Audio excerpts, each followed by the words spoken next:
And we continue at 2:07 in the afternoon. Talk Radio 790 KABC, the John Phillips Show. Mr. Randy Wang's in Texas. John, the talent show that is the LA City Council public comment is evolving and evolving. And in fact, our favorite karaoke singer is now changing up his act, and he's doing impressions, like his new impression of the guy who get banned from the LA City Council because they don't allow phone calls anymore, crank caller Jason from Smoke and Scan. Good morning. So you have 1 minute for the item, that is item 8 as amended, and 1 minute for general public comment. Go ahead. Thank you. My name is Jason, and I'm a Smoking Scan viewer. Let's start with number 8, man. Come on, man, city attorney. What are we going on with this fire department payroll issue, man? Come on, man. What you doing, man? You're giving them the money, man. Oh, my goodness, man. Come on, bro. What you doing, man? I wonder if Jason was flattered. Now, of course, you can't do an impression of Jason, the Smoke and Scan guy that used to prank call the LA City Council, unless you start talking about the girls on Figueroa. General public comment. So you have 1 minute. Go ahead. And then, hello, my name is Jason. I'm Smoking Scan viewer. I mean, the other day I was to go down Figueroa Street, and I saw this girl was coming walk to me, and he was asking me, man, oh, yo, you want? I was like, no, I don't want to. And then he was asking me. Okay, so Speaker, I'm going to ask that you connect this to something within the city's subject matter jurisdiction. Okay. So as opposed to just an act. I mean, it happened on the street. That's true. It is public policy. So as opposed to just an anecdote. Go ahead. So, the other day I was down in Figueroa Street, but he had to get back. He had to work himself back into the impression. Oh yes. He's not Rich Little. The other day I was down in Figueroa Street, but our buses cannot service in the bus stop. Those Figueroa girls occupy the bus stop. Is that within the jurisdiction of the city? I cannot get on the bus. The bus does not stop on Figueroa Street. Is that within the jurisdiction of the city? Because every single Figueroa girl and from the Council District 8 office, they occupy the whole street, man. I don't know they worked for Marquise. Yeah, that would definitely be breaking news. So, and then they told me they want a $300, and I was like, I only have $5 because Jason said it's only $500. It's only $5, man. It's only $5. Speaker, your time has expired. Next speaker. I've never been so up on what's going on Figueroa Street like I am now. Every Tuesday, Wednesday, and Friday, more insanity from the LA City Council. 800-222-5222 is the telephone number, 1-800-222-5222. So over the weekend, I was reading a piece at Cal Matters about the financial problems that the California State University system is now facing, despite the fact that they were just able to approve tuition hikes on all of their students. You would think if they're getting more money into the coffers from their students, that they would be on firm financial footing. The answer, though, is that they're not. And when you look at the details as to why the California State University system is going broke and will be experiencing cuts that are going to impact the number of classes offered, the number of people who work there, maybe even the number of majors and minors that you can receive at some of these universities, the answer is interesting.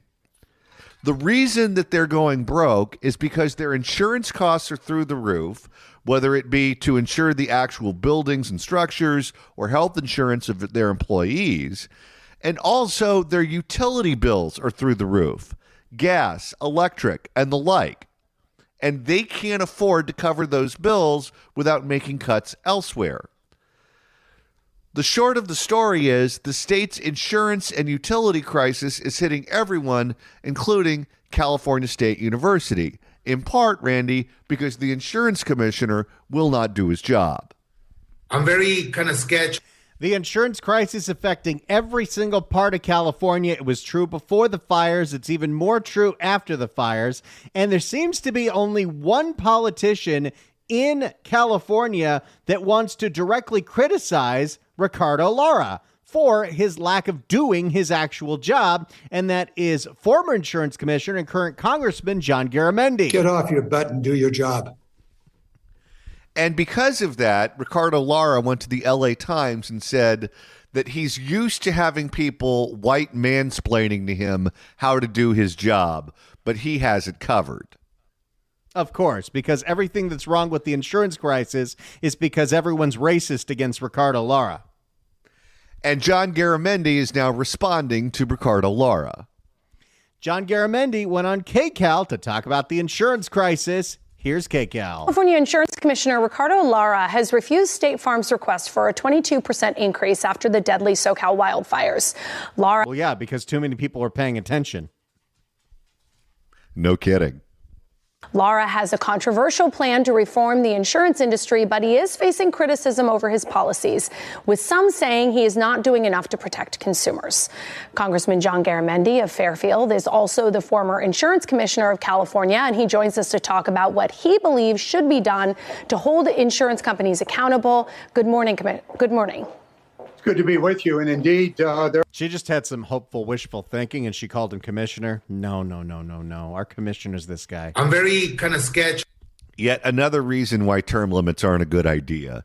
You have someone who understands the job, understands the subject matter, so you kick him out for some arbitrary reason and replace him with Ricardo Lara.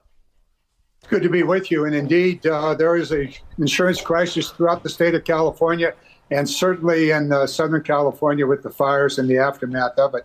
A very, very important task out ahead for the commissioner. So Commissioner Lara says he is working to make insurance more affordable and available to homeowners through his sustainable insurance plan. But you say his policies are giving insurance companies exactly what he wants. So what do you think is not being done to make sure that homeowners, that all of us are protected? Well, Proposition 103, which established the role of the insurance commissioner and made the insurance commissioner an elected official in the state of California, gives the insurance commissioner the power to regulate and to cause the insurance companies to provide the necessary services for homeowners, auto, and commercial. Laura has not used that power. Wait, did he call him Laura? Yeah, like Dr. Laura. I'm very kind of sketchy. Laura has not used that power. Do the right thing. I don't think he can. Laura has not used that power, specifically the power on rate setting. Rates are supposed to be adequate, not inadequate, and fair to the consumers. But the real challenge that the commissioner faces now is the claims management. There are regulations that I wrote years ago. They've been updated by the legislature. Those Fair Claims Practices Act are extraordinarily important now as claims are being filed. Keep in mind, the insurance company's first commandment is thou shalt pay as little as late as possible. And that requires... Well, that's how they make a buck. That's how they can afford to buy stadiums. And based on what we've been hearing from victims of not just this fire, but in previous fires, that's pretty much what they do. And that requires the commissioner to really step up to enforce the regulations and the laws about the Fair Claims Practices Act. If he fails to do that, there's going to be low pay, no pay, and slow pay for the homeowners. So that's task one. Beyond that is the setting of the rates. And that requires a process that should be visible to the public. It has to be transparent. He's got to call the insurance companies in, show them the books, show them the losses, show them the reserves, and show them show the commissioner why rate increases are necessary. But we didn't do that. We said, we'll take your word for it, and we'll get it done in 60 days if you promise to write 5% more policies in the burn areas. And by the way, they also don't want transparency when it comes to future forecasting for rates. They want to take the Greta Thunberg worldview where climate change is going to destroy the earth in 10 years, and they want to use that worldview to set your rates and not show you the goods. A third piece of this is going to be the FAIR Plan. A lot of those policies are in the FAIR Plan, which is the emergency insurance for homeowners. And there's some very serious questions about the law and the application of that law. Basically, the insurance companies have to support the FAIR Plan. It appears as though Commissioner is going to force the homeowners to put up the money to support the FAIR Plan, or at least part of it. So that's exactly what Ricardo Lara did. So the FAIR Plan was established when insurance companies didn't want to write policies in parts of the state. If they still want to do business in this market, which is a huge market, they have to pay into this FAIR Plan. And if the FAIR Plan goes under because too many people get policies from it and there's a wildfire, then it's those insurance companies that have to assess that liability. Ricardo Lara wrote a new regulation months before the fire started in the Palisades in Altadena saying, oh, the insurance companies can pass on that cost to you. And they can do it in two different ways. They can raise rates and there can be one-time fees. So these are major questions out there. Ricardo Lara is the only insurance commissioner who says, how can I make my industry more like an HOA? So these are major questions out there. My request to the commissioners, do this in the right way. Do it with the necessary hearings. Call the insurance companies in. Don't do rate increases until you get that information. And make sure that that the claims are being handled fairly. Well, why would Ricardo Lara do that? Well, here's the problem. When you're dealing with someone who doesn't fundamentally understand the subject matter, they become a useful idiot for those they're supposed to regulate. So if the insurance companies get to pick their commissioner, you would think, okay, they're not going to pick a liberal Democrat from Los Angeles who's one of the most partisan members of the legislature. Oh, no, that's exactly who they want because he doesn't know which end is up. And if he doesn't know which end is up and he knows that the money for his future campaigns can be financed by that particular industry, he's just going to do what they want. And that's pretty much what he's done. So I'm sure you saw this, but Ricardo Lara told the LA Times about your criticism. Oh, it's coming. Are you ready to stir the pot, Johnny? Ooh, I can't wait. So I'm sure you saw this, but Ricardo Lara told the LA Times about your criticism of him and his plans. Honestly, this is not going to be the first or last time that I get white mansplained on how to do my job. What do you say to that, Congressman? Well, he has a job to do. You can tell he's not amused. And it's an extremely important job because it affects every homeowner, every commercial business in California, as well as all of the auto insurance. So he has a job to do. And frankly, I don't think he has done the job. Oh, so close. He could make the board if he gives us one. Oh, he's already on the board twice. Get off your butt and do your job. Absolutely no. And frankly, I don't think he has done the job well. He's basically taken the side of the insurance companies far too often. And his job is to protect consumers and to create a rational, fair insurance market for the state of California. Well, his actual job is to give cover for Gavin Newsom for when this whole thing blows up. Gavin can blame him. And he just has to do it in a way that doesn't make him so politically toxic that he can't win another office after he gets termed out. So my plea to him is do your job. And the commissioner has an enormous challenge right now. And this is the claims management issue. The rate increases can be put off for a few months while those hearings take place. But he has to step up and make sure that the claims are handled fairly. And he must keep in mind, the insurance companies want to pay slow, they want to pay low, and that requires him. All of a sudden, I'm craving barbecue. Well, he could be the next mayor of LA if he's going to rhyme like that.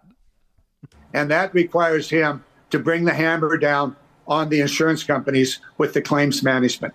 And Congressman, we're running out of time, but very quickly, the insurers will say we will leave the state if we don't get these rate increases. And then we're left with, less choice, less competition. So how do you balance that? Well, first of all, California is the second biggest insurance market in the world after China. And so they don't want to leave California, but they want to have it their way. And the commissioner has the power to make sure that the rates are fair, that they're reasonable, that they're adequate, that they are not excessive. And that requires a detailed public process where the insurance companies have to show their books. They have to show their losses. Okay, that's never going to happen because the insurance companies don't want to show their books, and he doesn't want to show the world that he knows nothing about insurance. And both of them would be exposed. I'm very kind of sketchy. If he does that, well, rate increases may very well be necessary, but only after that process is completed. All right. Thank you so much for your time, and thank you for joining us this morning. Thank you. There's the latest on the feud between Ricardo, Lara, and John Garamendi. Get off your butt and do your job. If you'd like to email the show, you can do so at johnnydon'tlikeshow@gmail.com. That's johnnydon'tlikeshow@gmail.com. And Randy, you're monitoring the mailbag. Toby writes in at johnnydon'tlikeshow@gmail.com. He did some math on the cost of the high-speed rail. Biden likes trains. Here's a rough calculation. At $128 billion in 400 miles, the cost is over $60,000 per inch. Now that's a bargain. That's what we're paying for this boondoggle? $60,000 per inch. That's more than Julia Rutt. Never mind. Randy, with the end of the show quickly approaching, if you want to listen to us after we sign off at 3, that's easy to do. All you got to do is go to kabc.com, click on podcasts, go to the Apple Podcast app, iHeart, Spotify, search for The John Phillips Show, hit subscribe. You can download all the episodes. You could do a Google on the YouTube or get that handy-dandy KABC app. Search KABC AM in the Apple App Store or the Android Store. It's the easiest way to listen live to this radio station and download all the podcasts. Download the first hour, which had Ed Laskos talking about the fire chief getting fired. The fire chief fired. You know, Randy, that emailer breaking down how much the high-speed rail is costing us, it reminds me of an old Roseanne Barr joke. Oh, boy. She said, you know how she knew that it was a man that created maps?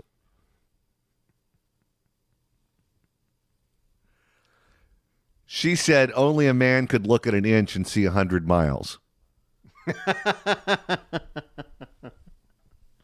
What are you going to do? Thank you very much. Tip your waitresses. And right now it's time to open up the California Crime Blotter. If the cashier is dummy. Questions? And Randy, if we had my cousin Vinny here today, he'd say this story is about the Utes. Oh, it's more than 2 Utes. This is about 20 Utes that decided to beat up a guy in a car in mid-Wilshire because he happened to yell at them. Well, that's not very nice.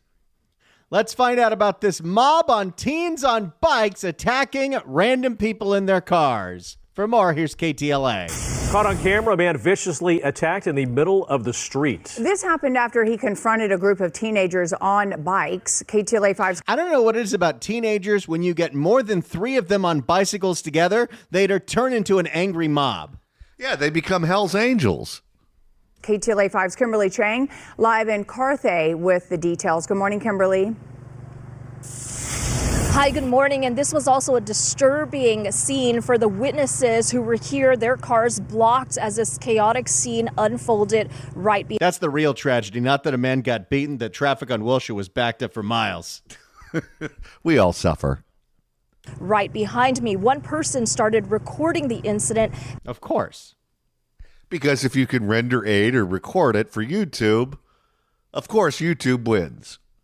Take a look as this violence unfolded here in the middle of the street. This happened near San Vicente and Carrillo Drive in the Carthay neighborhood. That's on the border of Beverly Hills. The person who shot the video described it as a mob of kids on BMX bikes attacking cars and said a motorist got out to confront them, and that's when they attacked him. Oh, okay. So the kids were already being jackasses. This guy said, stop being a jackass, and that was one step too far.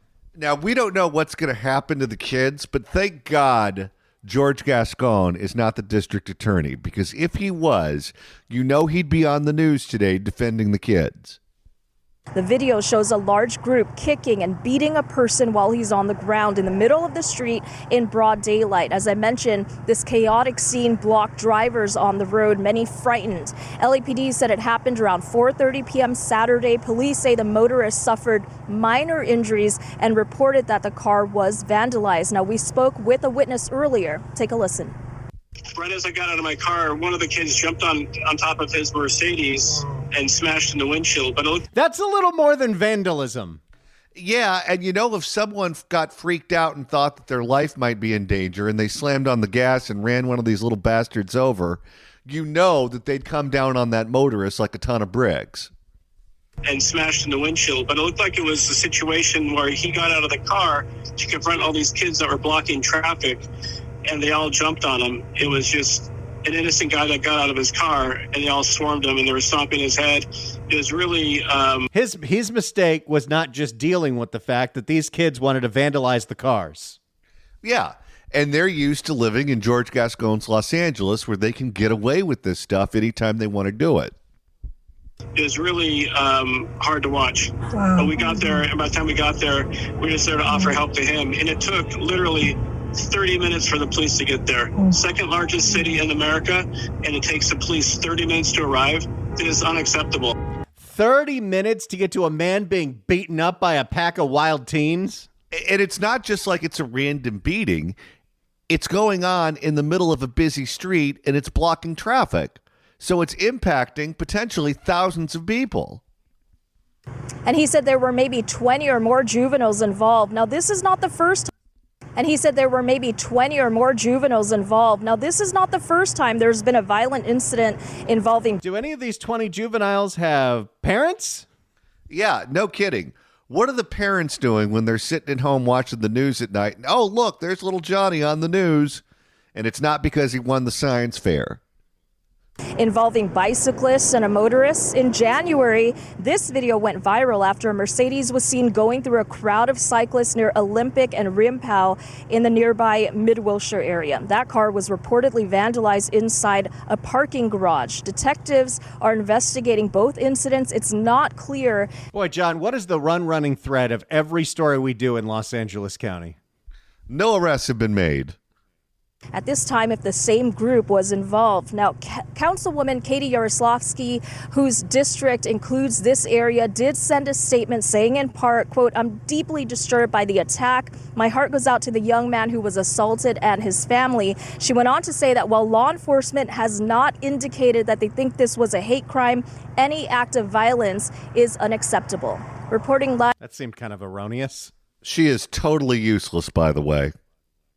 Oh, yeah. Reporting live in the Carthay neighborhood, Kimberly Chang, KTLA 5 News. There you go. Bunch of rowdy-ass teens take over an intersection. Somebody makes the mistake of yelling at them and gets curb stomped by the whole pack.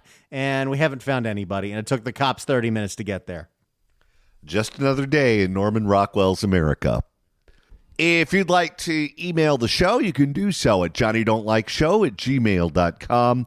That's johnnydon'tlikeshow@gmail.com. And Randy, you're monitoring the mailbag. Bev from San Diego writes in at johnnydon'tlikeshow@gmail.com. Hi, John and Randy. On Saturday, I was lucky enough to attend the NAACP Image Awards live TV show taping at the Pasadena Convention Center, and I got a threefer of politicians. Vice President Kamala Harris and her husband were in attendance. They presented Kamala with the Chairman's Award, and on accepting award, Kamala gave a word salad speech. I also noticed that Maxine Waters walked up and sat in the row behind me. She reminded me of Little Richard. And at the end of the show, I noticed one of your favorite politicians, Barbara Lee, sitting in the row behind my row. As she was leaving the show, I asked Barbara Lee, "Aren't you running for the mayor of Oakland?" She replied yes, asked me my name, and I told her. And I said, "I hear a lot about you on a radio show I listen to." Then Barbara Lee asked what radio show that was. I clammed up and didn't say a word and just smiled. Quite frankly.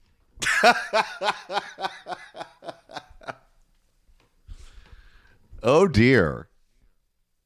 Well, we don't want to ruin anyone's evening. Quite frankly.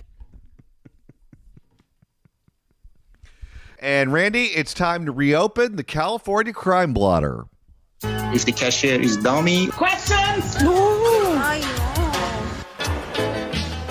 And this edition could be filed in the category of when Uber goes bad.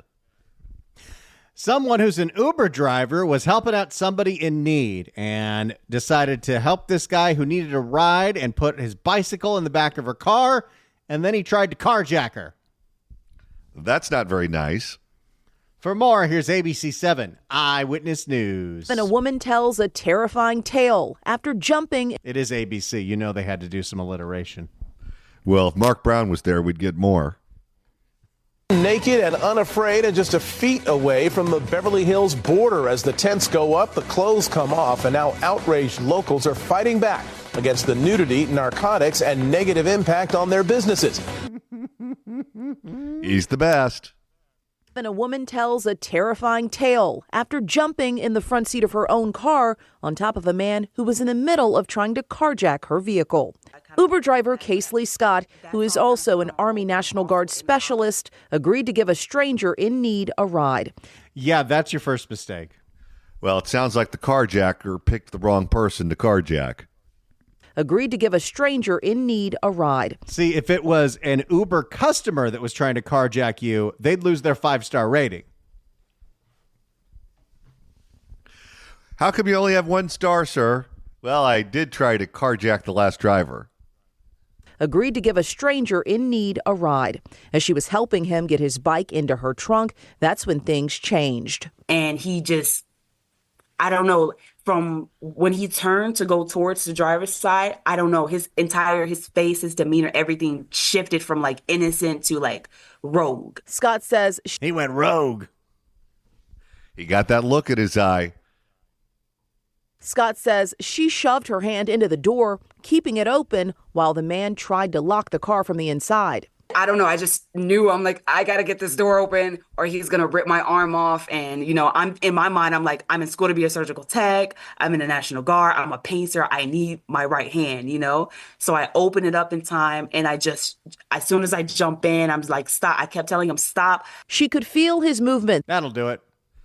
I think I would just start yelling at him, sir, what the hell are you trying to do? This is not a Kia.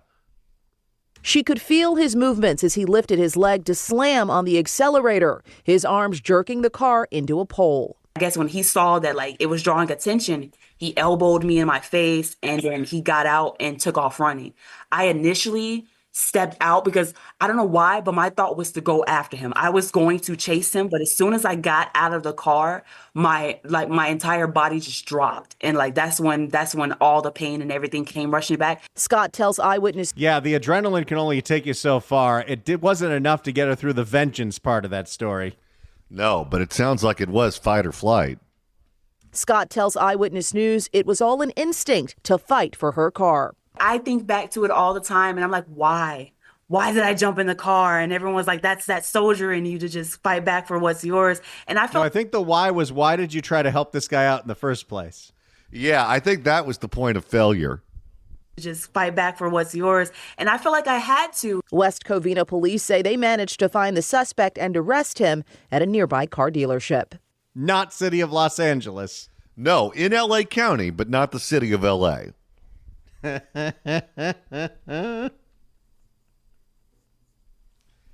you have it. Now, well, all of the crime is going on, and we're keeping an eye on all of the latest scandals involving the mayor of Los Angeles, Karen Bass, and everything else going on in California.